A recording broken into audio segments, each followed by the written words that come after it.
नमस्कार and welcome back. Jaishankar जी ने एक कमाल का काम करना शुरू कर दिया। मैंने कई बार वीडियो बनाया है कि अब जयशंकर जी किसी की परमिशन नहीं लेते, स्पेशली वेस्टर्न वर्ल्ड की। ऊपर से हर रोज उनको जैसे धमकाते हैं और जैसे उनकी इज्जत उतारते हैं, मजा आ जाता है। आज मैं बताऊंगा आपको कि जयशंकर जी कैसे 5 लेवल्स के ऊपर हायर चल रहे हैं वेस्टर्न पावर से, एंड वेस्ट वाले ना चाहकर भी कुछ नहीं कर पा रहे।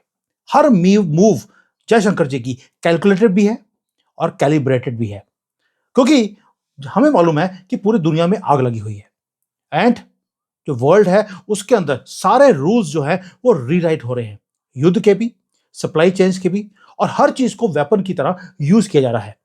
आजकल जो डाटा है वो नई टेरिटरी बन चुकी है। हर मेजर पावर फोर्स कर रही है छोटे कंट्रीज को या जो वीकर कंट्रीज है कि आपको साइड लेनी पड़ेगी, या आप रशिया की साइड है या अमेरिका की या चाइना की। अगर आप टेबल के ऊपर नहीं बैठे इनके साथ तो आप मेन्यू का पार्ट बन जाते हैं, आपको ये खा जाएंगे। वेनेजुएला का हमने हाल देख लिया, ईरान का हाल क्या होने वाला है आपके सामने है। अब इस सारे सिनेरियो के बीच में आता है भारत। आप देखिए, रशिया यूक्रेन का क्राइसिस हुआ, वेस्ट ने बोला हमें कि आपको साइड पिक करनी पड़ेगी। हमने बोला भाड़ में जाओ। हमने क्या किया? हमारे ऊपर तलवार थी सैंक्शंस की, हमने तो भी रशिया का तेल खरीदा। यही जयशंकर जी हैं जो जाकर इनके मुंह पे बोल के आते हैं। उसके ऊपर आऊंगा बाद में कि क्या बोला था, आपको मालूम है। बस एक पासिंग कमेंट, कनाडा ने बड़ी कोशिश करी अपनी दादागिरी दिखाने के लिए। यह बोल दिया कि आपके जो ऑपरेटिव्स हैं वो कनाडा की धरती के ऊपर बैठकर उन्होंने निज्जर को मार दिया, सूखा था उसको गिला कर दिया। ये उन्होंने हमारे ऊपर तोहमत लगाई और साथ में उन्होंने जो हमारे डिप्लोमेट्स थे उनको बाहर निकाल दिया। हमने कुछ भी नहीं किया, हमने भी उनके डिप्लोमेट्स को बाहर निकाल दिया और उनके वीजे भी कैंसिल कर दिए, जबकि कनाडा ने हमारे लोगों के वीजे कैंसिल नहीं किए थे। दोस्तों, ये अब पुराना भारत नहीं रहा जहां पर गांधी का नाम दिखाकर हमें बोला जाता था कि यार तमाचा मारा है, दूसरा गाल सामने कर दो, और हम पोलाइटली बोलते थे थैंक यू। अब ये जयशंकर जी हैं, इन्होंने नया ऑपरेटिव सिस्टम शुरू कर दिया जो कि अग्रेसिव है, ट्रांजैक्शनल है, एंड उस सारे सिनारियो का एक फेस है जयशंकर। अब इसमें मोदी जी नहीं आते, आज सिर्फ जयशंकर जी के ऊपर आज कॉन्सेंट्रेट करेंगे।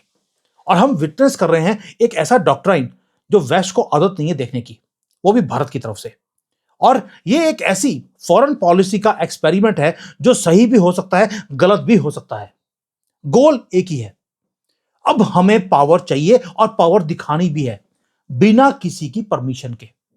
और आज डिकोड करूंगा मैं कि कैसे जयशंकर जी 4D चेस 5D चेस खेल रहे हैं, जबकि बाकी पूरा वेस्टर्न वर्ल्ड ऐसे लगता है जैसे कि लूडो खेल रहा हो।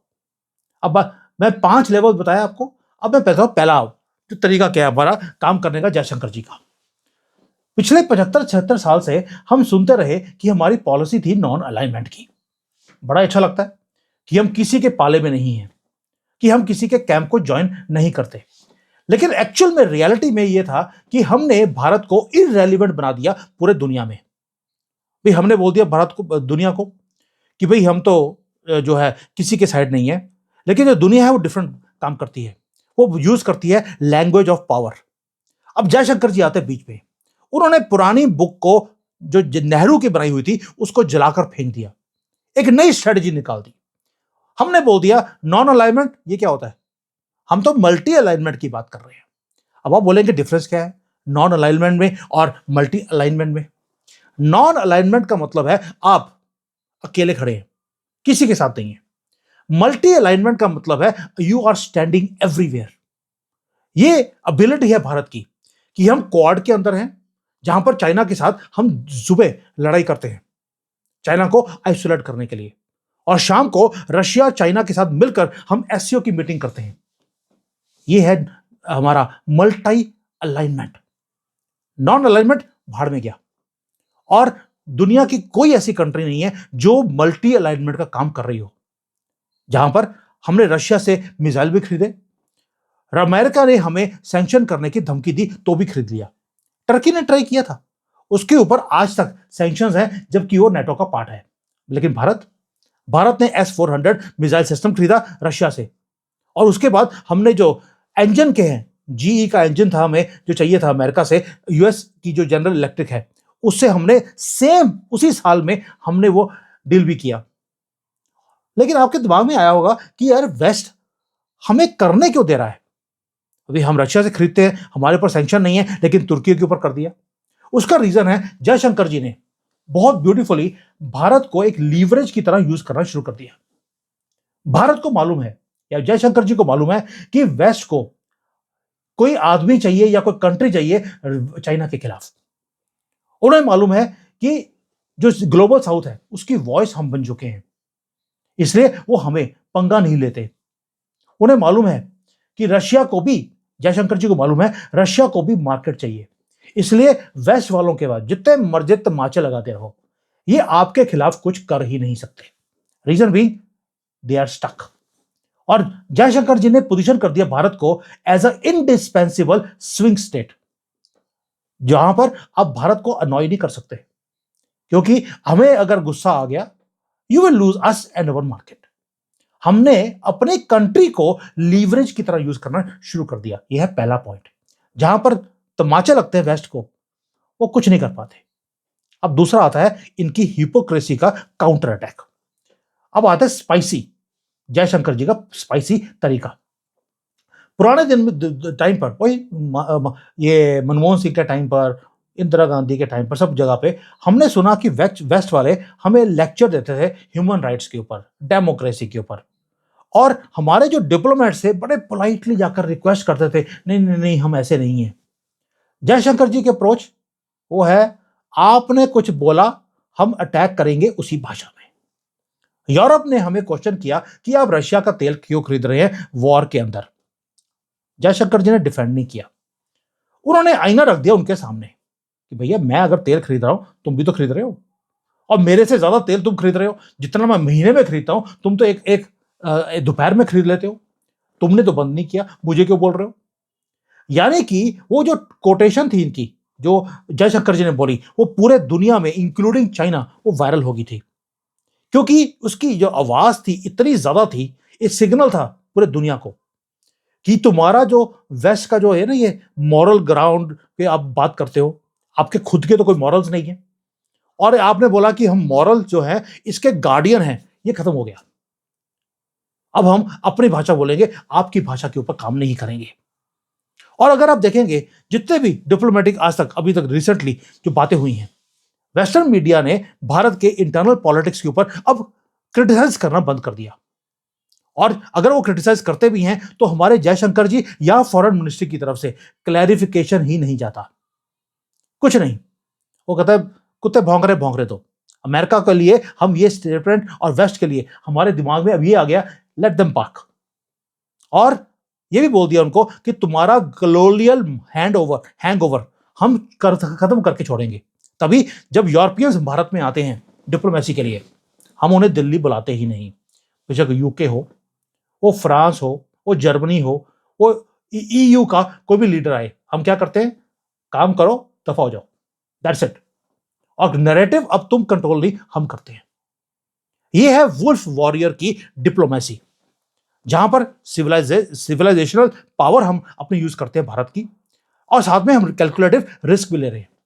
बट ये अपील करती है दो लोगों को, एक है हमारे जैसे नेशनलिस्ट को, हमें अपील करती है कि यार जयशंकर जी जो कर रहे हैं, we want this to happen, हमारे भारत की इज्जत बढ़ती है, क्योंकि हम चाहते हैं कि हमारी लीडरशिप स्ट्रांग लीडरशिप हो जो डिसाइड कर सके।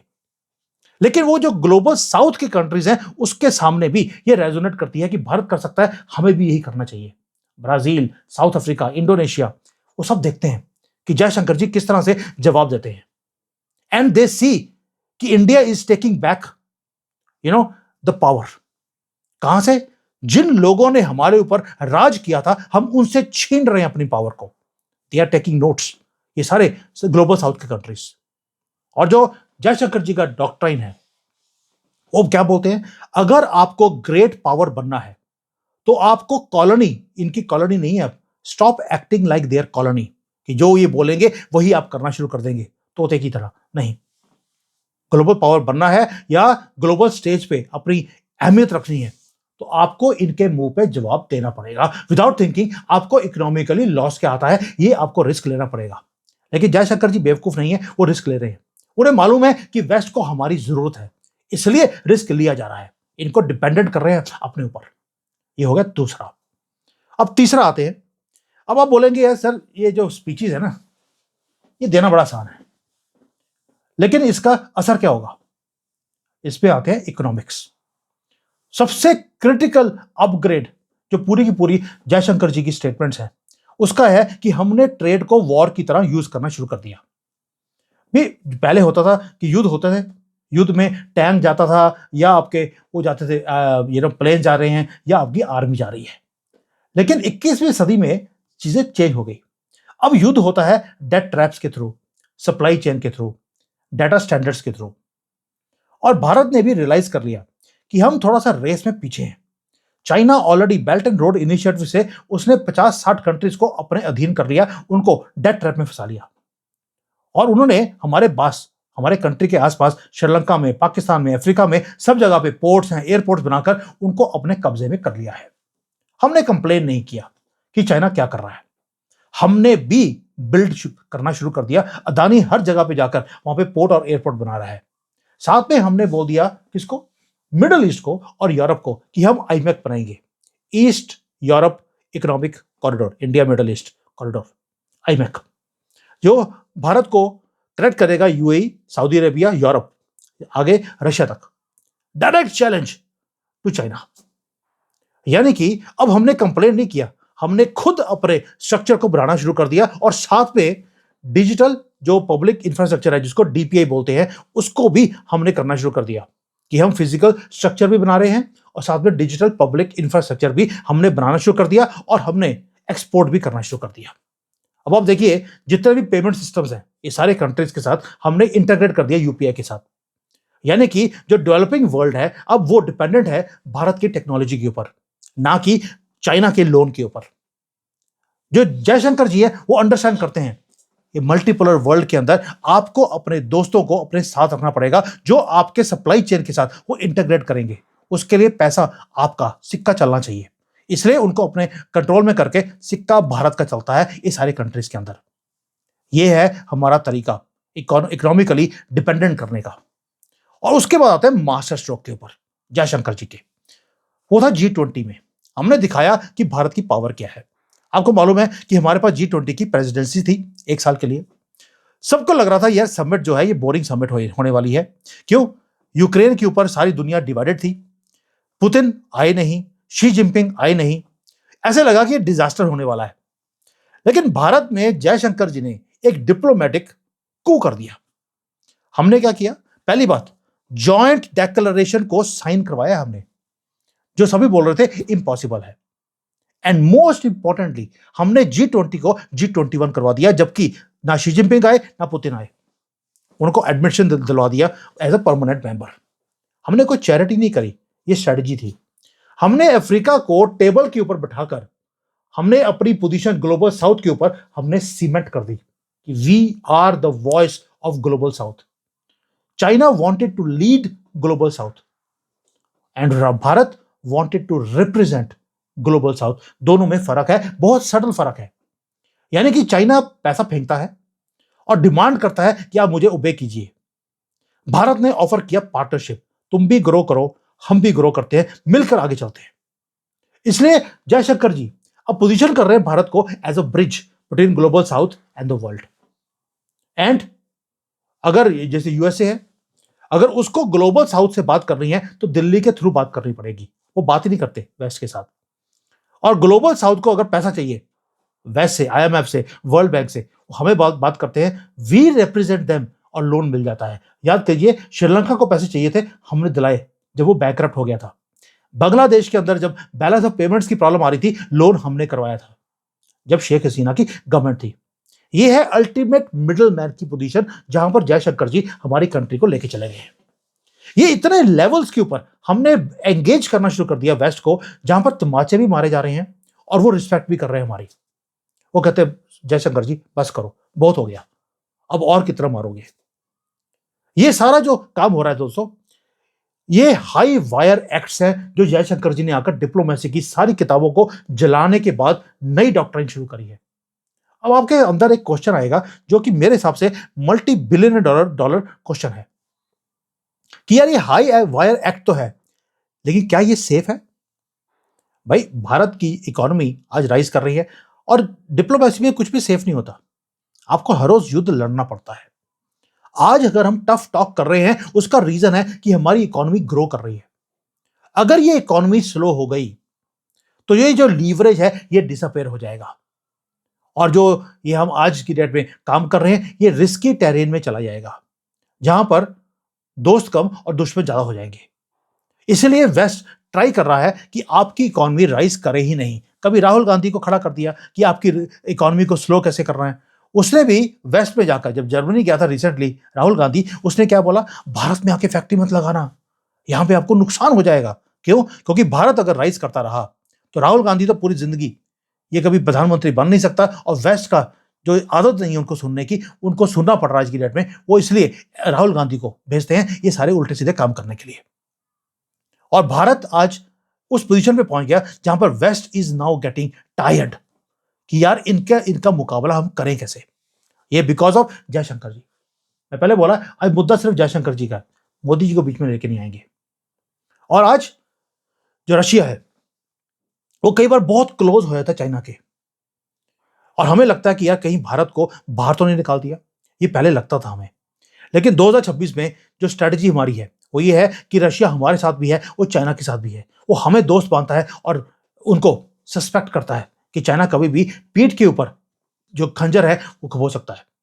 ये है हमारा स्टैंड दुनिया के अंदर, जहां पर चाइना भी हमें बोल रहा है कि हम आपके साथ काम करना चाहते हैं, आपके साथ मिलकर हम ग्रोथ करना चाहते हैं। दुश्मन कंट्री आपके साथ मिलकर काम करना चाहता है बिकॉज उन्हें मालूम है यू मीन बिजनेस।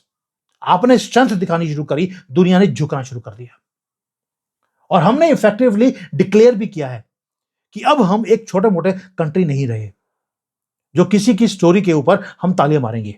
अब we are also anchor state, और पॉलिसी हमारे थ्रू बन के भी जाएगी। हमारी भी एक वॉइस है, ये नहीं कि तुमने बना दिया हमने यस बोल दी।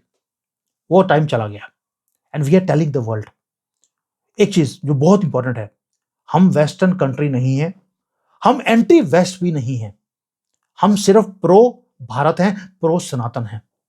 और इस दुनिया में जितना क्योस फैला हुआ है वो हमारे कारण नहीं, तुम्हारे कारण हुआ है। और अगर तुम्हारे ही रूल्स पे काम कर रहे हैं तो तुम्हारा क्योस हम अपने कंट्री में नहीं लेके आना चाहते। इसलिए हमने तुम अपने आप को आपके चश्मे के थ्रू देखना बंद कर दिया। We are discovering who we always were. हम सनातनी थे और सनातन के ऊपर ही हम वापस जा रहे हैं, और यही अल्टीमेट पावर है जो हमें आगे जाकर आपसे भी आगे ले जाएगी। इसलिए बोल रहा हूं, जिसने भी अपने रूट्स को पहचान लिया वो हार नहीं सकता। भारत वही काम कर रहा है, और वेस्ट को बोल दिया अपने सारे लिब्रांडूपन, ये वोकिज्म, ये रखो अपने जेब में। मैं कुछ और बोलने वाला था, सॉरी। ये रखो अपनी जेब में। हम अपने प्रिंसिपल्स पे काम करेंगे और अपनी टर्म्स पे काम करेंगे, नॉट ऑन योर टर्म्स। ये याद रखना। और यही है तमाचे जो जयशंकर जी हर रोज देते हैं। ये ग्लोबल पावर प्ले में जो मजा आता है जयशंकर जी को देखकर, this is become making India unstoppable. और काम भी कर रहे हैं वेस्ट को धमकी देने के बाद। आपको मैंने याद होगा एक वीडियो बनाया था कि न्यू ईयर के ऊपर अमेरिका के मार्को रूबियो को फोन किया हैप्पी न्यू ईयर का, उसमें उसको एक ही बात बोली थी, सुधर जाओ। जो तुम डबल प्ले करते हो भारत में और पाकिस्तान के बीच में, ये तुम्हारी दादागिरी और नहीं चलेगी। हमारे पास ऑप्शंस बहुत है, either you are on our side or we can move out. और अगले दिन उनका जो रिप्रेजेंटेटिव है ट्रंप का, he was in India. Pax Silica का डील तभी साइन हुआ था, नॉट साइन हुआ था अभी, हमने ओके नहीं किया। दे ऑफर टू अस कि we want you to be part of Pax Silica, क्योंकि हमने उनको बोल दिया वी हैव अदर ऑप्शंस, भाड़ में जाओ।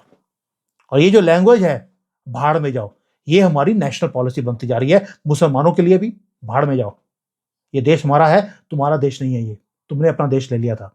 और यही लैंग्वेज हमारी वेस्ट के लिए भी है, भाड़ में जाओ। Thank you. जय हिंद, वंदे मातरम।